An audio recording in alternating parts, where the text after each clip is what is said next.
नमस्कार दोस्तों, कैसे हो आप सभी लोग। आपका स्वागत है आपके अपने YouTube चैनल जीके बाय पीके में। जैसे कि हमने पिछली वीडियो में 3 कृषि कानून में पहले कानून के बारे में पढ़ा था, आज हम इस वीडियो में जो 3 कृषि कानून में दूसरे कानून के बारे में पढ़ेंगे भाई, ठीक है ना। जिसका नाम क्या है, the farmer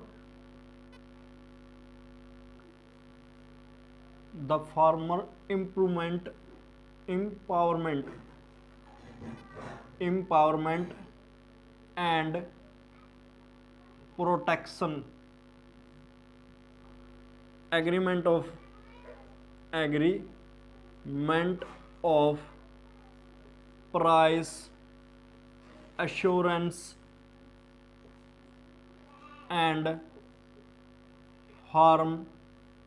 farmer service act 2020। मतलब ये इसका पूरा नाम है, the farmer improvement and protection agreement of price assurance and farmer service act 2020। नाम तो इतना अच्छा है पूछो मत। मतलब नाम देख के तो ऐसा लगता है पता नहीं क्या होगा इस बिल में। तो हम इस वीडियो में इस बिल के बारे में पूरी डिटेल से पढ़ेंगे। हिंदी में इसको क्या बोलेंगे, द फार्मर यानी कि कृषक। एम्पावरमेंट का मतलब क्या होता है, सशक्तिकरण, यानी कि सशक्तिकरण। एंड प्रोटेक्शन का मतलब क्या है, संरक्षण, ठीक है ना। Agreement of price assurance and farmer service, यानी कि प्राइस एश्योरेंस का मतलब क्या है, प्राइस मतलब कीमत, यानी कि कीमत। एश्योरेंस का मतलब क्या है, आश्वासन, आश्वासन मतलब भरोसा। एंड फार्मर सर्विस और कृषक सेवा, ठीक है ना। एग्रीमेंट क्या हो गया, करार, कृषक सेवा करार, यानी कि सेवा करार, ठीक है ना, करार, ठीक है। सेवा करार, करार मतलब क्या है, एग्रीमेंट, ठीक है ना। कृषक सेवा करार एक्ट मतलब अधिनियम 2020, ये इसका पूरा नाम है। यानी कि कृषक सशक्तिकरण और संरक्षण, कीमत आश्वासन और कृषक सेवा करार अधिनियम 2020। इसमें इस वर्ड का तो कोई मतलब ही नहीं है, क्योंकि ये बिल मतलब किसानों को ऐसा कोई सशक्तिकरण का मतलब क्या था, मजबूत करना। एक मतलब मेरे को नहीं लगता ये मतलब ये बिल किसानों को मजबूत करेगा। या फिर शॉर्ट फॉर्म में क्या कह लो इसको शॉर्ट फॉर्म में क्या बोलते हैं, कॉन्ट्रैक्ट फार्मिंग। क्या बोलते हैं, कॉन्ट्रैक्ट फार्मिंग। कॉन्ट्रैक्ट मतलब क्या है, इसमें कॉन्ट्रैक्ट होता है किसके बीच में, एक फार्मर के बीच में, एक स्पॉन्सर के बीच में, स्पॉन्सर के बीच में। स्पॉन्सर में मतलब कोई भी थर्ड पार्टी आ गई, कोई भी एनिमल थर्ड पार्टी है, मतलब वो क्या, स्पॉन्सर है। फार्मर मतलब अपना किसान है। मतलब क्या है, सारा का सारा जमोला क्या है इसमें जो दूसरा बिल है, यानी कि ये क्या है, कॉन्ट्रैक्ट फार्मिंग है शॉर्ट फॉर्म में बोले तो।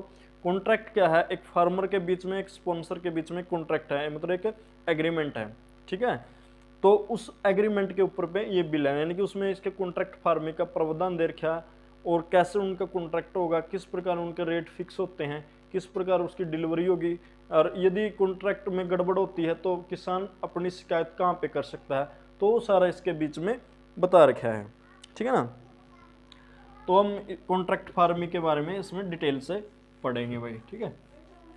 ऐसा नहीं है भाई ये कृषि के कानून एकदम बन गए हो, सरकार ने इसके बारे में कुछ एक्सपेरिमेंट नहीं किया हो, ठीक है ना। एकदम नहीं बने कानून। जो इन कानूनों पे जो स्टार्टिंग थी 2003 से इन पे काम चल रहा है, यानी कि जो एक कानून है, जब अटल बिहारी वाजपेयी की सरकार थी ना, तब से इन पे तीनों कानूनों पे काम चल रहा है। और आखिरकार यानी कि 17 साल बाद यानी कि 2020 में इन पे कानून बने, ठीक है ना, जो कि सेंट्रल गवर्नमेंट ने एक संशोधन करके या कानून बना के इस पे बनाया। वैसे कॉन्ट्रैक्ट फार्मिंग है, यानी कि कॉन्ट्रैक्ट फार्मिंग ये कोई नई चीज़ नहीं है भाई, ठीक है ना। ये मतलब सेंट्रल लेवल पे या फिर केंद्र के लेवल पे पहले नहीं होती थी, स्टेटों में कुछ कुछ स्टेटों में जैसे कि महाराष्ट्र है, यानी कि वहाँ पे भी कॉन्ट्रैक्ट फार्मिंग है, बिहार में भी थोड़ी बहुत कॉन्ट्रैक्ट फार्मिंग है। यानी कि कॉन्ट्रैक्ट फार्मिंग पहले होती थी लेकिन एक बड़े लेवल पे नहीं होती थी, एक छोटे लेवल पे होती थी। लेकिन इस बिल के बाद जो कॉन्ट्रैक्ट फार्मिंग है ये बड़े लेवल पे होनी स्टार्ट होगी। ऐसे ट्रायल के तौर पर शायद 2008 के आसपास हरियाणा में भी कॉन्ट्रैक्ट फार्मिंग हुई थी, ठीक है ना। तो ये कॉन्ट्रैक्ट फार्मिंग में वही बात है, एक कॉन्ट्रैक्ट होता है किसके बीच में, फार्मर के बीच में और स्पॉन्सर के बीच में, फार्मर के बीच में और स्पॉन्सर के बीच में, स्पॉन्सर के बीच में कॉन्ट्रैक्ट होता है। कॉन्ट्रैक्ट किस चीज़ का होता है, देखो कॉन्ट्रैक्ट अब ये फार्मर फील्ड में, इसमें फार्मर फील्ड में यानी कि कृषि फील्ड में, एग्रीकल्चर फील्ड में आ गया। पहले कॉन्ट्रैक्ट हर फील्ड में होता था, ठीक है ना, लेकिन अब आगे किस में भी आ जाएगा इस बिल के बाद, यदि बिल ये पूरी तरह से यदि लागू हो जाता तो यानी कि एग्रीकल्चर फील्ड में भी कॉन्ट्रैक्ट फार्मिंग आ जाएगी, मतलब कॉन्ट्रैक्ट आ जाएगा। पहले जैसे मैं फार्मा फील्ड की बात करूँ, जो दवाइयों का फील्ड है, ये पहले से ही होता हुआ है। फार्मा फील्ड की यदि मैं बात करूँ, वहाँ पे क्या होता है, जैसे एक फार्मा कंपनी है जो क्या मैन्युफैक्चरिंग करती है, दवाइयाँ मैन्युफैक्चरिंग करती है, और एक बड़ी कंपनी है, ठीक है ना। अब ये बड़ी कंपनी क्या करती है, यानी कि छोटी कंपनियों से अपना क्या बनवाती है, यानी कि दवाइयाँ बनवाती है। फॉर एग्जाम्पल जैसे सिप्ला है, ठीक है ना, क्या सिप्ला क्या करती है, ज़्यादातर जो लिक्विड दवाइयाँ हैं उनकी वो क्या करवाती है, यानी कि छोटी कंपनियों से अपना माल बनवाती है, ठीक है ना। क्या करती है, यानी कि छोटी कंपनियों से अपना माल तैयार करवाती है, यानी कि अपनी दवाइयाँ बनवाती है। तो वो क्या करती है, इस छोटी कंपनी के साथ क्या कर लेती है, कॉन्ट्रैक्ट कर लेती है, क्या कर लेती है, कॉन्ट्रैक्ट या फिर एक समझौता कर लेती है। उसमें क्या होता है, यानी कि इसको हम क्या बोलते हैं, थर्ड पार्टी मैन्युफैक्चरिंग भी बोलते हैं, क्या बोलते हैं, थर्ड पार्टी मैन्युफैक्चरिंग भी बोलते हैं, या फिर एलएलपी भी बोल देते हैं, ठीक है ना, थर्ड पार्टी मैन्युफैक्चरिंग बोलते हैं मोस्टली, ठीक है। उसमें ये क्या करती है, मान लो ये सिप्ला कंपनी है, इस कंपनी को क्या करेगी, सब कुछ प्रोवाइड करवाएगी, यानी कि सब कुछ का मतलब कि जैसे रॉ मटेरियल है, यानी कि कच्चा पदार्थ है, वो भी प्रोवाइड करवाएगी, ठीक है ना। साथ साथ में इसको यानी कि जो भी फैसिलिटी होगी मतलब अपनी तरफ से मतलब प्रोवाइड करवाएगी, ठीक है। और लेकिन इस जो छोटी कंपनी की क्या रहेगी, यानी कि मैन पावर भी छोटी कंपनी की रहेगी, ठीक है। और साथ साथ में यानी कि जो इसकी फैसिलिटी है, यानी कि फैसिलिटी है वो भी छोटी कंपनी की रहेगी, यानी कि जो फैसिलिटी है, यानी कि जो मशीनें हैं और मैन पावर है, ये किसकी रहेगी, छोटी कंपनी की रहेगी। और जो रॉ मटेरियल है, यानी कि जो कच्चा पदार्थ है और जो भी इसमें पैक करने के लिए जो कार्टन वगैरह जो भी है, वो किसके हो गए, इस बड़ी कंपनी के हो गए, यानी कि सिप्ला के हो गए, ठीक है ना। तो उसमें क्या होता है, यानी कि पर जो टेबलेट या पर कैप्सूल या पर बोतल के हिसाब से वो इसको क्या देती है, चार्ज देती है। मान लो ये छोटी कंपनी सिप्ला के लिए 20 करोड़ यानी कि टेबलेट तैयार कर देती है, या फिर 20 लाख टेबलेट तैयार कर देती है, तो 20 लाख पे मान लो पर टेबलेट ये मान लो इसने 20 रुपये 20 पैसे फिक्स कर लिए, ठीक है ना, या फिर 1 रुपया फिक्स कर लिया, तो इस हिसाब से वो क्या दे देती है, इसको चार्ज देती है। लेकिन ये क्या है, एक बड़े लेवल पे है, किस लेवल पे, बड़े लेवल पर दोनों कंपनियां होती है, बड़े लेवल की कंपनियां होती है, ठीक है ना। इनकी हर जो भी सिस्टम होता है पूरे सिस्टम के अनुसार चलती है, इनके विद डॉक्यूमेंट होते हैं, एविडेंस और सब कुछ होते हैं। लेकिन यदि ये कॉन्ट्रैक्ट फार्मिंग किस में आ गई, यदि कृषि फील्ड में आ जाती है, एग्रीकल्चर फील्ड में आ जाती है, तो ये नुकसान भी हो सकता है इसका और फ़ायदा भी हो सकता है, दोनों 50-50 है। ऐसा नहीं है भाई, कॉन्ट्रैक्ट फार्मिंग जो अपना पोल्ट्री फार्म होते हैं इनमें भी आ चुकी है ऑलरेडी। आपके गांव में या आपके गांव के आसपास भी आपने पोल्ट्री फार्म देखे होंगे, यानी कि मुर्गी फार्म देखे होंगे, तो वहाँ पे आप किसी से बात भी कर सकते हो, क्योंकि आज के टाइम में पोल्ट्री फार्म में भी यानी कि कॉन्ट्रैक्ट आ चुका है, क्योंकि वो जो कंपनियाँ होती है वो क्या करती है, पोल्ट्री फार्म वालों के साथ क्या कर लेती है, कॉन्ट्रैक्ट कर लेती है, और वो क्या करते हैं, जो बच्चा देना यानी चूजे देने से लेके बड़ा करना की जिम्मेवारी किसकी होती है, वो फार्म वालों की होती है, यानी कि मुर्गी फार्म वालों की होती है। बाकी ट्रांसपोर्ट है, उनको ले जाने ले जाने का सबका खर्चा उससे कंपनी का होता है, नफ़ा नुकसान सब कुछ उनका है, वो पर पीस के हिसाब से उनको पैसा दे देते हैं। बाकी जो मुर्गियों में फीडिंग करना, मुर्गियों का रख रखाव करना, वो किसका काम होता है, फार्मिंग वालों का काम होता है, ठीक है ना। मतलब आप कृषि के अलावा भी बहुत सारे सेक्टर है जहाँ पे क्या होती है, कॉन्ट्रैक्ट फार्मिंग होती है। लेकिन अब ये किस में भी आ रही है, एग्रीकल्चर फील्ड में भी आ रही है, जैसे कि ये बिल बन के तैयार हुआ है, ठीक है ना। आप क्या, जो अपने किसान होते हैं वो इतने पढ़े लिखे तो नहीं होते, उनको इतना नॉलेज भी है नहीं होती, लेकिन इसमें डर क्या है कि जो ये बड़ी कंपनी है ये किसानों का शोषण कर सकती है, क्योंकि जो ये दवाइयाँ बनाना है या और चीज़ बनाना है, इनमें क्या है, इनमें फिक्स होता है, ऐसा कोई मतलब मिस हैपनिंग होने के चांस बहुत कम होते हैं। लेकिन क्या है, कृषि में जो किसान होता है वो फसल तैयार करता है, उसमें मिस हैपनिंग के चांस ज़्यादा होते हैं। मिस हैपनिंग का मतलब क्या, खराब होने के चांस बहुत ज़्यादा रहते हैं, क्योंकि कई बार क्या होता है, बारिश नहीं होती, यानी कि कम बारिश हो जाती है, कई बार ज़्यादा बारिश हो जाती है, जिसकी वजह से क्या हो जाता है, फसल किसान की खराब हो जाती है। तो इस कॉन्ट्रैक्ट में क्या है, वो कॉन्ट्रैक्ट चले या ना चले उसकी भी समस्या है, मतलब इस पे भी सस्पेंस है। क्यों, यदि किसी बंदे ने किसी किसान के साथ यदि कॉन्ट्रैक्ट कर लिया, ठीक है ना, और कॉन्ट्रैक्ट कर लिया तो बीच में फसल खराब होगी तो क्या होगा, ठीक है ना, यदि बाय चांस शुरू में उन्होंने रेट फिक्स किया और बाद में रेट बढ़ गया तो क्या होगा, ठीक है ना, तो ट्रांसपोर्ट किसका होगा, ठीक है ना, पैसे कैसे आएंगे मान लो उसने कॉन्ट्रैक्ट कर लिया और किसान ने फसल तैयार करके उसको दे दिया और कॉन्ट्रैक्टर भाग गया तो क्या होगा। तो इसके बहुत सारी क्या है समस्याएं इस बिल में है, जो इसके बारे में हम डीपली पढ़ेंगे भाई, ठीक है ना। तो ये तो समझ ही गए भाई कॉन्ट्रैक्ट फार्मिंग होती क्या है। कॉन्ट्रैक्ट फार्मिंग में क्या है, एक बंदा होता है और दूसरे के साथ क्या करता है, कॉन्ट्रैक्ट करता है, यानी कि समझौता करता है, ठीक है। एक मैं छोटा सा एग्जांपल लेकर चलूँगा। मान लो एक कंपनी है जो कि क्या बनाती है, चिप्स बनाती है, तो उसको किस चीज़ की ज़रूरत होती है, मान लो एक कोई कंपनी है ए, ठीक है, इसको क्या चाहिए, आलू चाहिए, क्या चाहिए भाई, आलू चाहिए। या फिर कोई कंपनी है बी जो कि क्या बनाती है, ब्रेड बनाती है, बिस्किट बनाती है, उसको क्या चाहिए भाई, गेहूँ चाहिए, यानी कि इसको क्या चाहिए, आलू चाहिए, और इसको क्या चाहिए, गेहूं चाहिए, ठीक है, क्या चाहिए, गेहूं चाहिए। तो अब इन कंपनियों ने किसके साथ कॉन्ट्रैक्ट करना है, किसान के साथ कॉन्ट्रैक्ट करना है। दो किसान है, जैसे जिसका पहले का नाम क्या है, मोहन है, और दूसरे का नाम क्या है, सोहन है, ठीक है। इसको आलू चाहिए और इसको क्या चाहिए, गेहूं है। ये दोनों कंपनियां ए बी, ठीक है ना, ये किसके साथ कॉन्ट्रैक्ट कर रही है, यानी कि मोहन और सोहन के साथ कॉन्ट्रैक्ट कर रही है, ठीक है ना। अब क्या है, अब कॉन्ट्रैक्ट जो कॉन्ट्रैक्टर है किसके, या स्पॉन्सर है, स्पॉन्सर या स्पॉन्सर भी किसके पास आए, किसान के पास आए, किसान के साथ क्या किया, कॉन्ट्रैक्ट किया, ठीक है। कॉन्ट्रैक्ट की क्या किया भाई, ये क्या करता है, ये सब कुछ प्रोवाइड करवाएगा इसको, यानी कि आलू के छोटे बीज से लेके जो भी खाद है, जो भी वो है, मतलब क्या है, जो भी उसको रिक्वायरमेंट चाहिए, यानी कि चिप्स बनाने के लिए किस तरह के आलू चाहिए, ठीक है, उस तरह के वो बीज देगा, उस तरह से उसको कितने बड़े आलू चाहिए, किस तरह के आलू चाहिए, किस क्वालिटी के चाहिए, तो इस हिसाब से उसको खाद बीज सब कुछ उसको प्रोवाइड कराएगा। ऐसे कि इसको, यानी कि बिस्किट कंपनी को क्या है, मान लो कि पार्ले जी कंपनी है, यानी कि उसको क्या चाहिए, गेहूँ चाहिए है, तो वो क्या कहेगा, उस हिसाब जिस हिसाब की उसकी ब्रांड की गेहूँ चाहिए तो उसके हिसाब से बीज देगा, उस जिस हिसाब से यानी कि उसको उसकी क्वालिटी चाहिए उस हिसाब से उसको खाद देगा, बीज देगा, यानी कि सब कुछ देगा, यानी कि वो ऑलरेडी किस में रहेगा, कॉन्ट्रैक्ट में होगा, यानी कि जो भी है। और साथ साथ में यदि वो क्वालिटी चेक करवाना चाहता है तो यानी कि बीच बीच में उसकी क्वालिटी चेक भी करवाता रहेगा।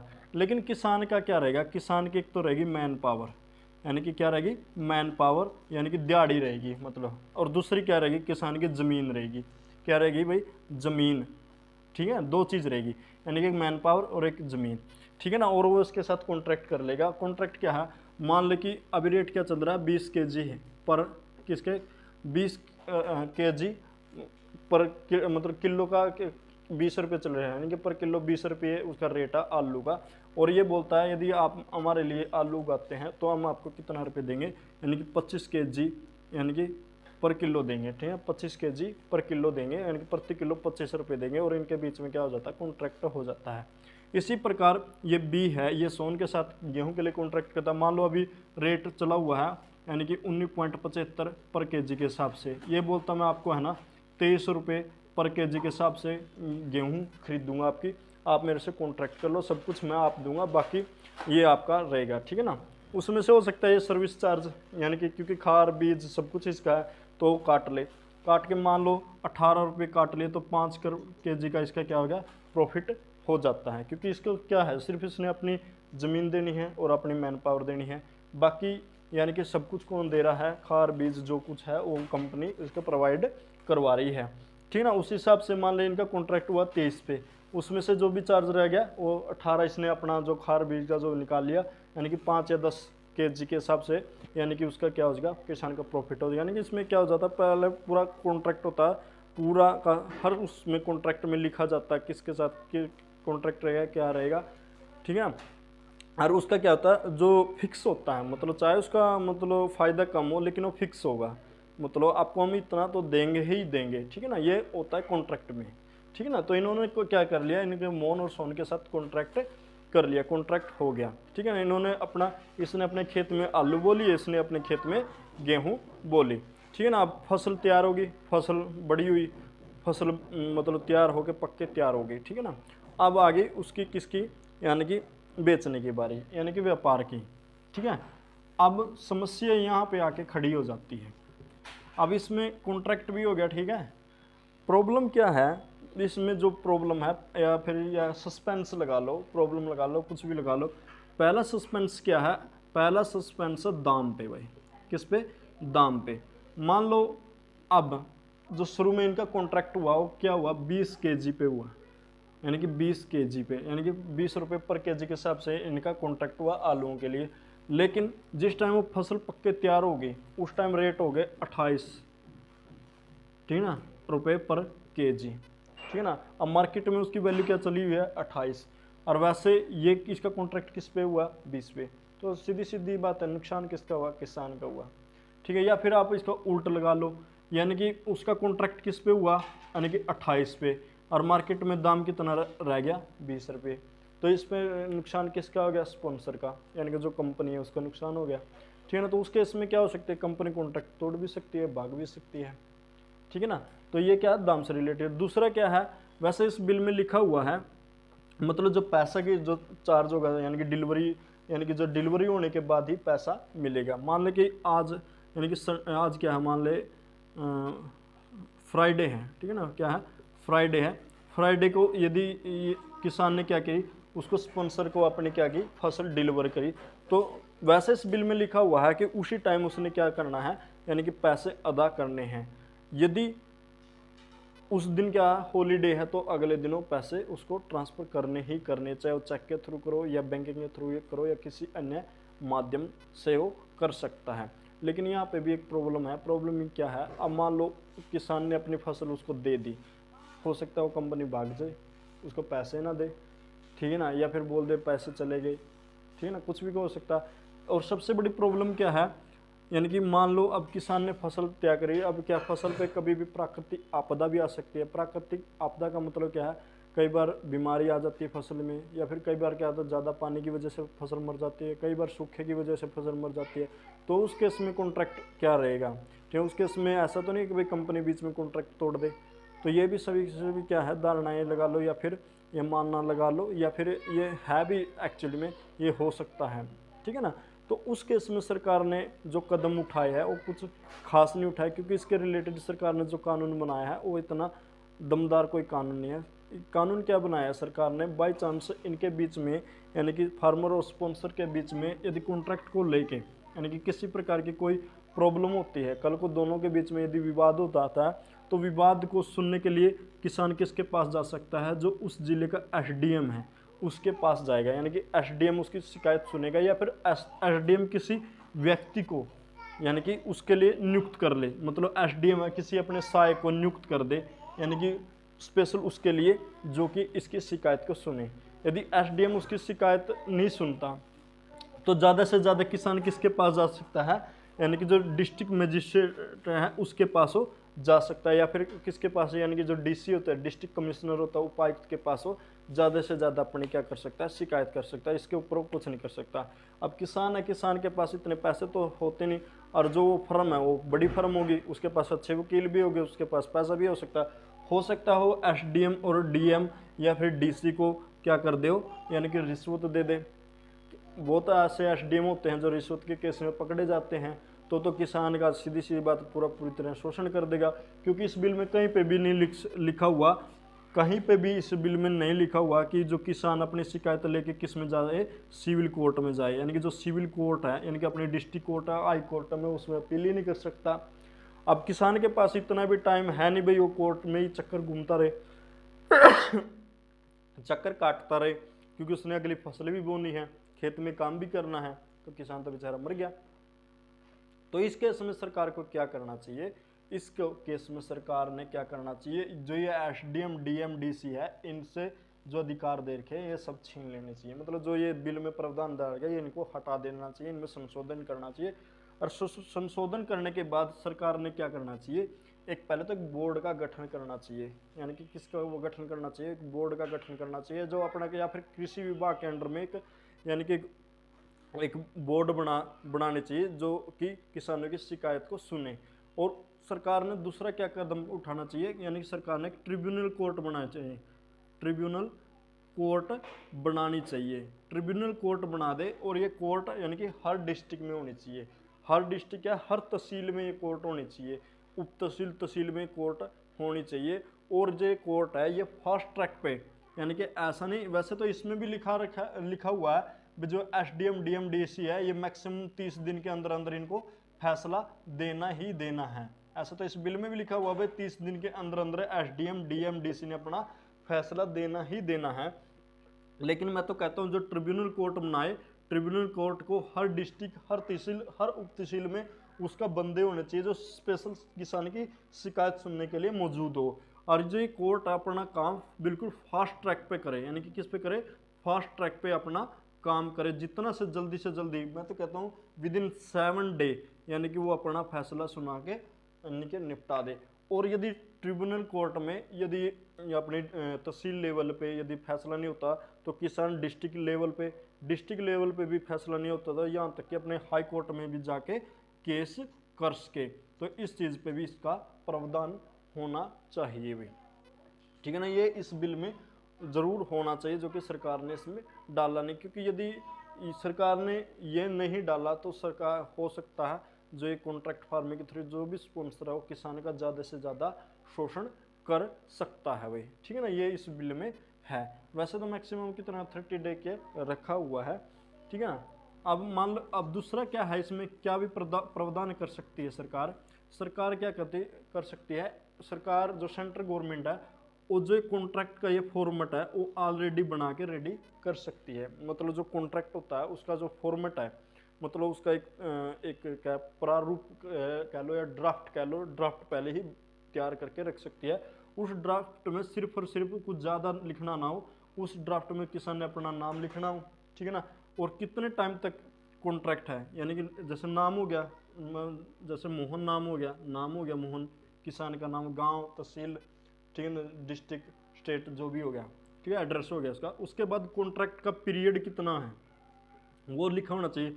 वैसे तो इस बिल में लिखा हुआ है जो पीरियड है वो मिनिमम कितना हो सकता है, एक फसल का मतलब समझते हो ना, जैसे रबी और खरीफ की फसल होती है ना, एक सीजन, या देसी भाषा में बोले तो एक सीजन लगा लो, एक सीजन से लेकर मैक्सिमम कितने साल तक हो सकता है, 5 साल तक कॉन्ट्रैक्ट हो सकता है। यदि पशु के मामले में कॉन्ट्रैक्ट करे तो उसका बिल्कुल एक बच्चे पैदा होने से लेकर दूसरे बच्चा पैदा होने के एक पीरियड से लेकर दूसरे पीरियड तक कॉन्ट्रैक्ट हो सकता है, ये इसमें लिखा हुआ है, मतलब बिल में लिखा हुआ है।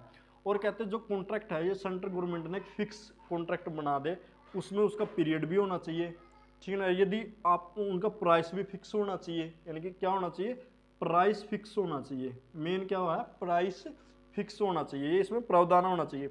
और यदि प्राइस फिक्स हो गया यानी कि 20 kg और बाय चांस मार्केट में रेट हो गया 28 kg, तो इसको बैलेंस करने के लिए क्या होना चाहिए, प्लस बोनस का प्रावधान भी होना चाहिए, यानी कि किसका प्रावधान होना चाहिए, बोनस का प्रावधान है। ये सभी किस में लिखा होना चाहिए, कॉन्ट्रैक्ट में लिखा होना चाहिए, ठीक है ना।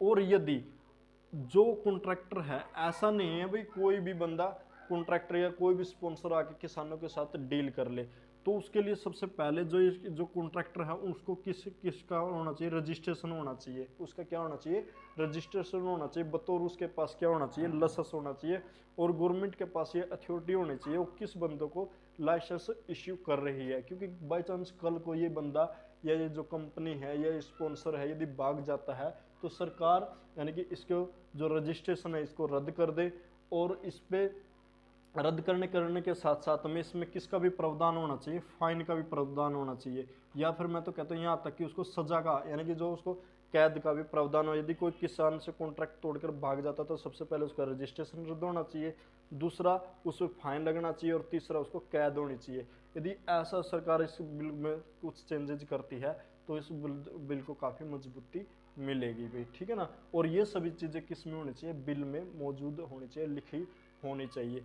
कई जगह जो इस जैसे मैं कृषि कानून की बात करूं तो उस कानून में मतलब जो आंदोलन कर रहे हैं जो व्यक्ति, वो बार बार एक बात बोल रहे हैं भाई, इसमें यानी कि इस बिल से, यानी कि कॉन्ट्रैक्ट फार्मिंग से जो कंपनी है जो कॉन्ट्रैक्ट कर रही है, यदि मतलब वो क्या कर लेगी, उसकी जो लैंड है यानी कि उसकी भूमि है, ठीक है ना, उस पर कब्जा कर लेगी। ऐसा इसमें कुछ भी नहीं है, इस बिल में ऐसा लिखा भी नहीं हुआ कहीं पे भी। यदि बाई चांस यानी कि दोनों के बीच में मान लो रेट के रिगार्डिंग, या फिर मान लो उसने कॉन्ट्रैक्ट कर लिया और किसान की फसल अच्छी नहीं हुई या किसान की फसल बर्बाद होगी भाई, जिसकी वजह से अपने नुकसान की भरपाई करने के लिए कंपनी उसके किसान के खेत पे कब्जा कर लेगी, ऐसा कुछ भी लिखा नहीं हुआ है इस कॉन्ट्रैक्ट में। हाँ, इस कॉन्ट्रैक्ट में ये चीज़ ज़रूर लिखी हुई है, मान लो किसान का ये खेत है और इस खेत में यदि वो कोई भी कंस्ट्रक्शन बनाते हैं, वैसे तो कंस्ट्रक्शन बनाना इस उसमें क्या है, अलाउड ही नहीं है, यानी कि जो भी कंपनी है जो भी कॉन्ट्रैक्टर है वो किसान के खेत में किसी भी प्रकार का कोई कंस्ट्रक्शन तैयार नहीं कर सकता। और यदि कंस्ट्रक्शन तैयार करता भी है तो उसमें किसान की आपसी सहमति होनी चाहिए और वो कॉन्ट्रैक्ट में लिखा होना चाहिए। और यदि वो कंस्ट्रक्शन तैयार भी कर ले, मान ले कि खेत में ट्यूबवेल लगाना है या कुछ भी लगाना है, या फिर एक मतलब कमरा टाइप बनवाना है ताकि वो आराम से बैठ सके किसान, तो कंस्ट्रक्शन तैयार करते हैं तो कंस्ट्रक्शन तैयार कौन करेगा, वो कॉन्ट्रैक्ट करेगा। और कंस्ट्रक्शन जो जो कंस्ट्रक्शन तैयार हुई है, ठीक है ना, और जो जैसे उनका जो कॉन्ट्रैक्ट पीरियड पूरा हो जाता है तो उस कंस्ट्रक्शन को रिमूव करने की भी रिस्पॉन्सिबिलिटी किसकी है, वो भी उस कॉन्ट्रैक्टर की है, वो इस बतौर इस बिल में लिखा हुआ है। और यदि वो उस कंस्ट्रक्शन को रिमूव नहीं करता तो उस पर अधिकार किसका होगा, किसान पे उसका अधिकार होगा। तो ये भी इस बिल में लिखा हुआ है भाई, ठीक है ना, यानी कि इसमें पीरियड भी लिखा हुआ है, ठीक है ना, वो भी कॉन्ट्रैक्ट में भाई मिनिमम से इतना से लेके मैक्सिमम, और जो ज़मीन का है वो भी इसमें लिखा हुआ है, और जो रजिस्ट्रेशन है वो भी लिखा होना चाहिए, मतलब उनका रजिस्टर होना चाहिए, और वो क्या लीगल होना चाहिए वो भी है। तो ये किसके बारे में था, कॉन्ट्रैक्ट फार्मिंग के बारे में था।